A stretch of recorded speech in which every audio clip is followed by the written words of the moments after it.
Hi, welcome back to my YouTube channel. ಯಾರೆಲ್ಲ ನನ್ನ YouTube channel ನೋಡ್ತಿದ್ದೀರೋ ಎಲ್ರಿಗೂ ತುಂಬ ಥ್ಯಾಂಕ್ಸ್. ಇನ್ನು ಯಾರು ಸಬ್ಸ್ಕ್ರೈಬ್ ಮಾಡಿಲ್ವೋ ಬೇಗ ಹೋಗಿ ಮಾಡಿ. ಇಷ್ಟು ಬೆಳಗ್ಗೆ ಎಲ್ಲಿ ಹೋಗ್ತಿದ್ದೀನಿ ಅಂತ ನೋಡ್ತಾ ಇದ್ದೀರಾ. ಫ್ಯಾಮಿಲಿ ಫಂಕ್ಷನ್ ಇತ್ತು, ನಮ್ಮ ಅತ್ತಿಗೆದು ಸೀಮಂತ ಕಾರ್ಯ ಇತ್ತು. ಸೊ ಅಲ್ಲಿಗೆ ಹೋಗೋಣ ಅಂತ ರೆಡಿಯಾಗಿ ಹೊರಟಿದ್ದೀನಿ. ಕಾರ್ ಇರಲಿಲ್ಲ, ಸಂಜು ಕಾರ್ ತರಕ್ಕೆ ಹೋಗಿದ್ದಾರೆ. ಸೊ ವೆಯ್ಟ್ ಮಾಡ್ತಾ ಇದ್ದೀನಿ. ಏನಿಷ್ಟು ಸಿಂಪಲ್ಲಾಗಿ ರೆಡಿಯಾಗಿದ್ದೀನಿ ಅಂತ ನೋಡ್ತಾ ಇದ್ದೀರಾ. ನನಗೆ ಮೇಕಪ್ಪಿಗೂ ಕೂಡ ಹೇಳಿದರು. ಸೊ ಮೇಕಪ್ ಮಾಡಿ ನಮ್ಮ ಅತ್ತಿಗೆಗೆ ಆಮೇಲೆ ನಾನು ರೆಡಿ ಆಗೋಣ ಅಂತ ಇಷ್ಟು ಸಿಂಪಲ್ಲಾಗಿ ರೆಡಿಯಾಗಿ ಹೊರಟಿದ್ದೀನಿ. ಕಾರ್ ಬಂತು. ನೆಕ್ಸ್ಟು ಮೇಕಪ್ ಔಟ್ಫಿಟ್ ಎಲ್ಲ ಹೇಗಿರುತ್ತೆ ನೋಡೋಣ ಬನ್ನಿ. ಕಾರಲ್ಲಿ ಹೊರಟ್ವಿ. ನಾವು ಹೊರಟಿದ್ದು ಫಸ್ಟು ಚಿಕ್ಕೂರಿಗೆ, ಯಾಕಂದರೆ ಆಶಕ್ಕ ಅವ್ರು ಕರ್ಕೊಂಡೋಗೋಣ ಅಂತ. ಅವ್ರು ಕೂಡ ನನ್ನ ಜೊತೆ ಹೆಲ್ಪ್ ಮಾಡ್ತಾರೆ ಮೇಕಪ್ಗೆ. Hair style artist and sari artist ಅವರು. ಸೊ ಹೆಲ್ಪಿಗೆ ನನ್ನ ಜೊತೆ ಬರ್ತಾರೆ. ನೋಡಿ, ಇದು ನಮ್ಮೂರ ವ್ಯೂ. ತುಂಬ ಚೆನ್ನಾಗಿರುತ್ತೆ ಬೆಳಗ್ಗೆನೇ ನೋಡೋಕ್ಕೆ. ಬಂದ್ವಿ ಆಶಕ್ಕರ ಊರಿಗೆ. ಸೊ ಬರ್ತಿದ್ದಾರೆ ನೋಡಿ ಆಶಕ್ಕ ರೆಡಿಯಾಗಿ ಹೋಗೋಕ್ಕೆ ಅಂತ. ಇವಾಗ ಆಶಕ್ಕನ ಕರ್ಕೊಂಡು ನಮ್ಮ ಅತ್ತಿಗೆಯವ್ರ ಊರಿಗೆ ಹೋಗಬೇಕು. ಇವರೇ ನನ್ನ hair style artist.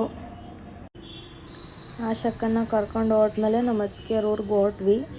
On the way ಯಾದಾಪುರ ಅಂತ, ಶ್ರೀ ಜೇನುಕಲ್ ಸಿದ್ದೇಶ್ವರ ಬೆಟ್ಟ ಅಂತ. ಬನ್ನಿ ಹೇಗಿದೆ ಅಂತ ತೋರಿಸ್ತೀನಿ. ಈ ಬೆಟ್ಟದ್ದೇ ಒಂದು ವಿಡಿಯೋ ನೆಕ್ಸ್ಟ್ ಇದರಲ್ಲಿ ಅಪ್ಲೋಡ್ ಮಾಡ್ತೀನಿ. ಅದೊಂದು ಆಸೆ ಇದೆ, ಬೆಟ್ಟದ್ದೊಂದು ವಿಡಿಯೋ ಮಾಡಬೇಕಂತ. ಜಸ್ಟ್ ಈಗ ಆನ್ ದಿ ವೇ ಸಿಕ್ತಂತಂದ್ಬಿಟ್ಟು ತೋರಿಸ್ತೀನಿ ನಿಮ್ಮೆಲ್ರಿಗೂ ಹೇಗಿದೆ ಅಂತ. ನಾನು ಇವತ್ತೇನು ಉಸಿರಾಡ್ತಿದ್ದೀನಿ, ಇವತ್ತೇನು ಇಷ್ಟು ಚೆನ್ನಾಗಿದ್ದೀನಿ ನಿಮ್ಮ ಮುಂದೆ, ಅದಕ್ಕೆ ಕಾರಣವೇ ನನ್ನ ಅಜ್ಜಯ್ಯರು, ಜೇನುಕಲ್ ಸಿದ್ದೇಶ್ವರ ಸ್ವಾಮಿ ಅಂತ. ತುಂಬ ಪವರ್ಫುಲ್ ದೇವರು, ತುಂಬಾ ಒಳ್ಳೆ ನೇಮ್ ಇದೆ ದೇವ್ರಿಗೆ. ನೋಡಿ, ಇದೇನೇ ಬೆಟ್ಟ, ನನ್ನ ಆರಾಧ್ಯ ದೈವ ಇದು.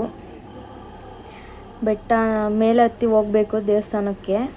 ಇನ್ನೊಂದು ವಿಡಿಯೋದಲ್ಲಿ ಅಪ್ಲೋಡ್ ಮಾಡ್ತೀನಿ ನಾನು. ಫೈನಲಿ ನಮ್ಮ ಅತ್ತಿಗೆಯವ್ರ ಊರಿಗೆ ಬಂದ್ವಿ, ಮುರುಂಡಿ ಅಂತ. ವೆಯ್ಟ್ ಮಾಡ್ತಾ ಇದ್ದೀನಿ. ತುಂಬ ದಿನ ಆಯಿತು ನಮ್ಮ ಅತ್ತಿಗೆ ನೋಡಿ ಹೇಗಿದ್ದಾರೆ ಇವಾಗ ಅಂತ. ಅಲ್ಲೇ 9 ಮಂತ್ ಪ್ರೆಗ್ನೆಂಟ್ ಅವರು. ಸೊ ಹೇಗಿದ್ದಾರೆ, ಯಾವ ಥರ ಮೇಕಪ್ ಎಲ್ಲರೂ ಏನು ಮಾಡ್ತಿದ್ದಾರೆ, ಯಾರ್ಯಾರು ರಿಲೇಟಿವ್ಸ್ ಬಂದಿದ್ದಾರೆ ಅಂತ ಗೊತ್ತಿಲ್ಲ. ನೋಡೋಣ ಬನ್ನಿ ಯಾರ್ಯಾರು ಬಂದಿದ್ದಾರೆ ಅಂತ. ಇನ್ನು ಏನೂ ರೆಡಿ ಮಾಡಿಲ್ಲ, ನೋಡೋಣ.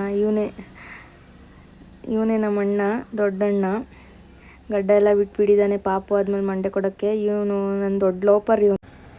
ನೋಡಿ, ಇವರೇ ನಮ್ಮ ಅತ್ತಿಗೆ. ಮೇಕಪ್ ಮಾಡೋಣ ಅಂತ ಕೂರಿಸ್ಕೊಂಡಿದ್ದೀನಿ. ನೋಡಿ, ಇದು ಮೇಕಪ್ ಆದಮೇಲೆ ಈ ಥರ ಇದ್ದಾರೆ. ಈ ಥರ ಔಟ್ಫಿಟ್ ಬಂತು ಅವ್ರದ್ದು. ಹೇರ್ ಸ್ಟೈಲು ಮೆಸ್ಸಿ ಜಡೆ ಹಾಕಿದ್ದೀನಿ. ಇವ್ರಿಗೆ ತುಂಬ ಚೆನ್ನಾಗಿ ಕಾಣಿಸ್ತಿದ್ದಾರೆ. ಇವ್ರದ್ದಾದ್ಮೇಲೆ ನಾನು ರೆಡಿ ಆಗಬೇಕು. ನನ್ನ ಔಟ್ಫಿಟ್ ನೋಡೋಣ ಬನ್ನಿ.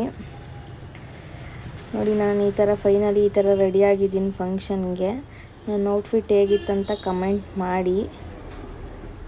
ಸಿಂಪಲ್ಲಾಗಿ ರೆಡಿಯಾಗಿದ್ದೀನಿ, ಸ್ಯಾರಿ ವೇರ್ ಮಾಡಿದ್ದೀನಿ. ಹೇಗಿದೆ ನೀವೇ ಹೇಳಿ ಕಮೆಂಟಲ್ಲಿ. ನೆಕ್ಸ್ಟ್ ಫಂಕ್ಷನ್ ನೋಡೋಣ ಬನ್ನಿ. ಎಲ್ಲ ರೆಡಿಯಾಗಿ ಟಿಫನ್ ಮಾಡೋಣ ಅಂತ ಬಂದ್ವಿ. ಆಚೆ ಕಡೆ ಅರೇಂಜ್ ಮಾಡಿದರು ಟಿಫನ್ಗೆ. ಬಟ್ ನಾವು ಲೇಟ್ ಆಯ್ತಂತ ರೆಡಿ ಮಾಡಿ, ನಮ್ಮ ಅತ್ತಿಗೆಗೆ ರೆಡಿ ಮಾಡಿ ನಾನು ರೆಡಿಯಾಗಿ, ಸೊ ಲೇಟ್ ಆಯ್ತಂತ ಮನೆಗೆ ತಂದು ಕೊಟ್ಟಿದ್ರು ಟಿಫನ್ನು. ನೆಕ್ಸ್ಟು ಬಂದಿದ್ದು ಡೆಕೋರೇಷನ್ಗೆ. ಡೆಕೋರೇಷನ್ ಯಾರಿಗೂ ಹೇಳಿರಲಿಲ್ಲ ಮಾಡೋಕ್ಕೆ. ಸೊ ನಾವೇ ಫ್ಯಾಮಿಲಿಯವರೆಲ್ಲ ಸೇರ್ಕೊಂಡು ಮಾಡೋಣ ಅಂತ, ಪ್ರಿಪೇರ್ ಮಾಡೋಣ ಅಂತ ಬಂದ್ವಿ. ನೋಡಿ, ಫ್ಯಾಮಿಲಿಯವರೆಲ್ಲ ಇಲ್ಲೇ ನಿಂತಿದ್ದಾರೆ. ನಾವೇ ಡೆಕೋರೇಷನ್ ಮಾಡೋಣ ಅಂತ ಐಟಮ್ ಎಲ್ಲ ತಗೊಬಂದಿದ್ರು. ನೋಡಿ, ನಮ್ಮ ಮನೆಯವ್ರ ಪಾಪ ಫುಲ್ಲು ಕೆಲಸ ಅವ್ರಿಗೆ. ನಮ್ಮ ಅಣ್ಣ ಫುಲ್ ಟೆನ್ಷನಲ್ಲಿದ್ದಾನೆ, ಟೈಮ್ ಆಗ್ತಾ ಬಂತು, ಇನ್ನು ರೆಡಿ ಆಗಿಲ್ಲ ಡೆಕೋರೇಷನ್ ಅಂತ. ಸೊ ಎಲ್ಲರೂ ಸೇರ್ಕೊಂಡು ಬೇಗ ಮಾಡೋಣ ಅಂತ ಪ್ರಿಪ್ರೇಷನ್ ಮಾಡ್ತಾ ಇದ್ದೀವಿ. ಐಟಮ್ ಎಲ್ಲ ತಂದಿದ್ದ ಬೆಂಗಳೂರಿಂದ ಡೆಕೋರೇಷನ್ಗೆ. ಸೊ ಇವಾಗ ಒಬ್ಬೊಬ್ಬರೇ ರಿಲೇಟಿವ್ ಬರ್ತಾ ಇದ್ದಾರೆ. ಡೆಕೋರೇಷನ್ ಇನ್ನೂ ಆಗಿಲ್ಲ, ಬಲೂನ್ ಈಗ ಊದ್ತಾ ಇದ್ದೀವಿ. ಅಷ್ಟರಲ್ಲಿ ನಮ್ಮ ಮಾವ ಬಂದು ಕೂಗಾಡ್ತಿದ್ದಾರೆ, ಇನ್ನೂ ರೆಡಿ ಆಗಿಲ್ವ ಡೆಕೋರೇಷನ್ನು, ಲೇಟ್ ಆಯ್ತಂತ. ಸೊ ಬೇಗ ಮಾಡೋಣ ಅಂತ ಮಾಡ್ತಾ ಇದ್ದೀವಿ. ನಮ್ಮದೇ ಓನ್ ಕ್ರಿಯೇಟಿವಿಟಿಲಿ ಮಾಡ್ತಾಯಿದ್ದೀವಿ ಡೆಕೋರೇಷನ್. ನೋಡಿ, ಲಾಸ್ಟಲ್ಲಿ ಡೆಕೋರೇಷನ್ ಹೇಗಿತ್ತಂತ ಕಮೆಂಟ್ ಮಾಡಿ ಫ್ರೆಂಡ್ಸ್. ನಮ್ಮ ಮನೆಯವರಂತೂ ಪಾಪ ಫುಲ್ಲು ಟೆನ್ಷನಲ್ಲಿದ್ದಾರೆ, ಯಾವ ಥರ ಮಾಡೋದು ಏನು ಅಂತ. ನಮ್ಮ ದೊಡ್ಡಣ್ಣ ಫೈನಲಿ ಡೆಕೋರೇಷನ್ ಎಲ್ಲ ಮಾಡಿ ನಮ್ಮ ಅದಕ್ಕೆ ಕೂರಿಸಿದ್ವಿ ಫಂಕ್ಷನ್ಗೆ. ನೋಡಿ ಈ ಥರ ಬಂದೈತೆ. ಫೋಟೋಗ್ರಾಫರ್ ಅಂತೂ ಇವ್ರು ಜಯಂತ್ ಅಂತ ನಮ್ಮ ಮನೆಯವ್ರ ಕ್ಲೋಸ್ ಫ್ರೆಂಡು. ಫುಲ್ ಅರ್ಜೆಂಟ್ ಮಾಡ್ತಾಯಿದ್ರು, ನೆಕ್ಸ್ಟ್ ಆರ್ಡರ್ ಇದೆ ಬೇಗ ಬೇಗ ಅಂತ. ಸೊ ಫೈನಲಿ ರೆಡಿ ಆಯಿತು. ರಿಲೇಟಿವ್ಸ್ ಎಲ್ಲನೂ ಬಂದರು.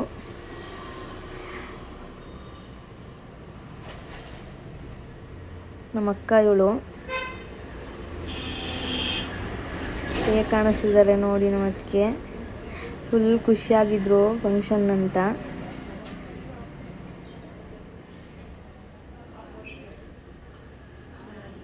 ವೆಯ್ಟ್ ಮಾಡ್ತಾ ಇದ್ದೀವಿ ಯಾವ ಪಾಪು ಬರುತ್ತೆ ಅಂತ, ಗಂಡು ಹೆಣ್ಣು ಅಂತ ಗೊತ್ತಿಲ್ಲ.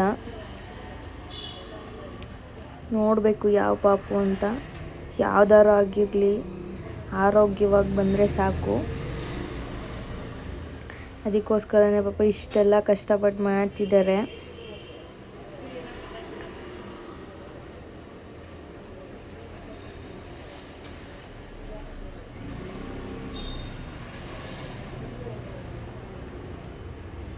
ಅವರಂತೂ ಫುಲ್ ಒಳ್ಳೆ ಮೂಡಲ್ಲಿದ್ದಾರೆ.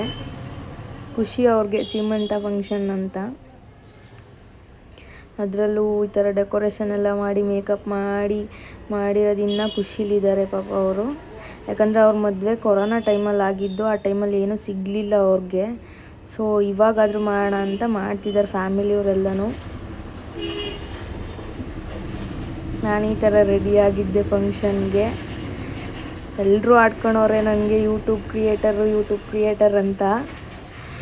ಸೊ ಲಾಸ್ಟಲ್ಲಿ ಆಚೆ ಎಲ್ಲರೂ ತುಂಬ ದಿನ ಆಗಿತ್ತು ಫ್ಯಾಮಿಲಿಯವರೆಲ್ಲ ಸೇರಿ, ಅಣ್ಣ ಆಗಿರ್ಬೋದು, ಅಕ್ಕ, ದೊಡ್ಡಮ್ಮರು, ಅತ್ತಿಗೆ, ಮಾಮ, ನಮ್ಮಮ್ಮ, ನನ್ನ ಮಗಳು, ಆಶಕ್ಕನೂ ಕೂಡ ನಮ್ಮ ಫ್ಯಾಮಿಲಿಯವ್ರು ಒಬ್ಬರು ಥರ ಇದ್ದರು.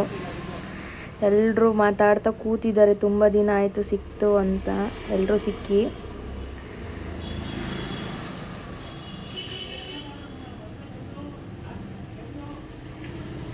ನನಗೂ ಫುಲ್ ಖುಷಿಯಾಗಿತ್ತು ಫ್ಯಾಮಿಲಿಯವರೆಲ್ಲ ಒಂದೇ ಕಡೆ ಸೇರಿ. ಇನ್ನು ತುಂಬ ಜನ ಮಿಸ್ಸಿಂಗ್ ಇದ್ದರು, ಬರೋಕ್ಕಾಗ್ದಲೇ ಇಷ್ಟು ಜನ ಸೇರಿದ್ದೀವಿ ಸದ್ಯಕ್ಕೆ. ಇನ್ನೂ ತುಂಬ ಜನ ನಮ್ಮ ಚಿಕ್ಕಮ್ಮನ ಮಕ್ಕಳೆಲ್ಲ ಬರೋರಿದ್ದರು, ಬಟ್ ಬರೋಕ್ಕಾಗಿಲ್ಲ ಮಳೆ ಅಂತ. ಸೊ ನೆಕ್ಸ್ಟ್ ಎಲ್ಲ ಮಾತಾಡಿ ನೆಕ್ಸ್ಟ್ ಹೊರಟಿದ್ದು ಊಟಕ್ಕೆ. ಊಟ ಮಾಡ್ಕೊಂಡು ಹೊರಡೋಣ, ಲೇಟಾಯಿತು ಮನೆಗೆ ಅಂತಂದ್ಬಿಟ್ಟು ಊಟಕ್ಕೆ ಬಂದ್ವಿ. ಒಬ್ಬಟ್ಟು ಎಲ್ಲನೂ ಮಾಡಿಸಿದ್ರು ಫಂಕ್ಷನ್ಗೆ. ಊಟ ಮಾಡ್ಕೊಂಡು ನೆಕ್ಸ್ಟ್ ಹೊರಟಿದ್ದೆ ಊರಿಗೆ. ಎಲ್ರಿಗೂ ಬಾಯ್ ಹೇಳಿ, ನಮ್ಮ ಅಣ್ಣ, ನಮ್ಮ ಅಕ್ಕ, ನಮ್ಮ ಅತ್ತಿಗೆಗೆ, ನಮ್ಮ ದೊಡ್ಡಮ್ಮರಿಗೆ ಎಲ್ಲರಿಗೂ ಬಾಯ್ ಹೇಳಿ ಹೋಗೋಣ ಊರಿಗೆ, ಲೇಟ್ ಆಯಿತು ಅಂತ. ನೆಕ್ಸ್ಟು ನಾನು ಹೊರಟಿದ್ದು ನಮ್ಮ ಅಮ್ಮರ ಊರಿಗೆ. ಇಷ್ಟೇ ಇವತ್ತಿನ ಮಿನಿ ಲಾಗು.